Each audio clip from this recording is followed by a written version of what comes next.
Kreativitas dapat ditingkatkan dengan cara menyadari adanya hambatan, serta secara sadar dan terencana meminimalkan atau menghilangkan hambatan tersebut. Sebagai ilustrasi, ibarat ide tersebut adalah air di dalam wadah. Ketika terdapat hambatan, maka ide-ide tersebut tidak dapat mengalir keluar. Namun, jika hambatan tersebut dicabut, maka ide-ide dapat keluar secara bebas. Oleh karena itu, dalam upaya meningkatkan kreativitas, maka penting untuk mengetahui jenis-jenis hambatan yang umum dihadapi. Secara umum, hambatan kreativitas yang sering ditemui oleh sebagian besar manusia atau sebagian besar orang adalah sebagai berikut. Pertama adalah uses of systematic analysis atau terlalu menggunakan analisa yang sistematis. Berpikir analitis memang dibutuhkan dalam mengambil sebuah keputusan. Berpikir analitis berarti seseorang secara kontinu menggunakan pikirannya untuk menjelaskan sesuatu sehingga individu dapat memahami dengan lebih baik. Dengan kata lain, apapun yang diputuskan untuk dilakukan atau tidak, maka seseorang dengan cepat menemukan alasan yang baik untuk keputusan itu. Namun, jika selalu menggunakan analisa sistematis akan membatasi seseorang untuk berpikir kreatif. Berpikir kreatif membebaskan seseorang untuk menemukan ide-ide tanpa ada batasan. Berpikir analitis berpotensi untuk memunculkan batasan yang menghambat keluarnya ide-ide secara bebas. Itu yang pertama. Kemudian yang kedua adalah need for conformity atau ingin sama dengan yang lain dan takut menjadi beda. Hambatan ini muncul dari individu seseorang. Sikap ingin sama dengan yang lain menjadi penghambat seseorang untuk memunculkan ide kreatifnya. Sebagai contoh, secara umum lampu merah mempunyai bentuk segi empat dan terdiri dari merah, kuning, dan hijau. Untuk seseorang yang kreatif, bentuk tersebut dapat diubah menjadi bentuk lain yang menarik dengan tampilan jam pasir, misalnya ya. Lampu lalu lintas pada gambar terlihat berbeda dengan biasanya. Namun fungsi tetap sama. Namun ketika kita melihat tampilannya akan lebih berbeda dan menarik. Kemudian hambatan yang ketiga adalah use of abstract atau membatasi masalah secara berlebihan. Seseorang yang kreatif akan berpikir di luar kotak atau kita sering menyebut dengan out of the box.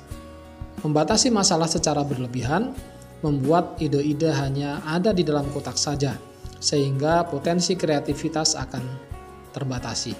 Oleh karena itu, ketika seseorang mencoba mengeluarkan ide-ide kreatif, dianjurkan untuk tidak memberikan asumsi yang berlebihan, judgement atas ide yang diberikan, serta membuat batasan-batasan sendiri yang dapat menghambat munculnya ide kreatif. Biarkan ide keluar sebebas-bebasnya. Kemudian, berkaitan dengan hambatan ini, faktor terlalu banyak informasi juga mampu memberikan kesulitan, sebagaimana apabila informasi tersebut terlalu sedikit. Informasi yang berlimpah, penuh dengan detail yang sangat rinci dapat menyulitkan dalam menangkap aspek-aspek kritis dari permasalahan atau gambaran utamanya. Terlalu banyak informasi juga menciptakan kecenderungan untuk memperluas masalah yang ada, sehingga manusia atau orang yang menghadapinya tidak fokus. Akibatnya terjadi kesulitan untuk memilah-milah masalah menjadi yang lebih spesifik. Hambatan yang keempat yang sering ditemui adalah physical environment atau lingkungan fisik. Hambatan lingkungan termasuk di dalamnya adalah hambatan kultural, dapat terjadi pada seseorang apabila dihadapkan pada pola kultural di lingkungan tempat tinggalnya. Salah satu jenis hambatan kultural yang paling umum ditemui adalah ketakutan untuk menjadi berbeda dengan orang lain, atau takut mengambil ide yang memungkinkan akan dianggap kontroversial oleh masyarakat setempat. Hambatan lingkungan merupakan hambatan kultural yang mempunyai lingkup lebih luas. Hambatan lingkungan diperoleh dari lingkungan sosial, budaya, dan fisik yang melingkupi. Misalnya iklim atau budaya kerja, kondisi lingkungan fisik, rekan kerja, pimpinan, dan lain-lain sebagainya. Kemudian hambatan yang kelima, self-confident and risk-taking atau tidak percaya diri dan takut mengambil risiko. Hambatan ini tergolong dalam hambatan emosi dalam menghasilkan ide kreatif.